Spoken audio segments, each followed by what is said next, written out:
गणपती बाप्पा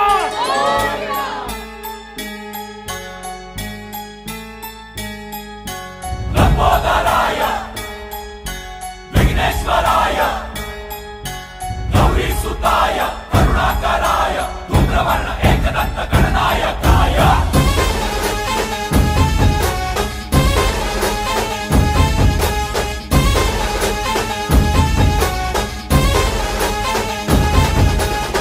जीव जडला चरणी तुझ्या रे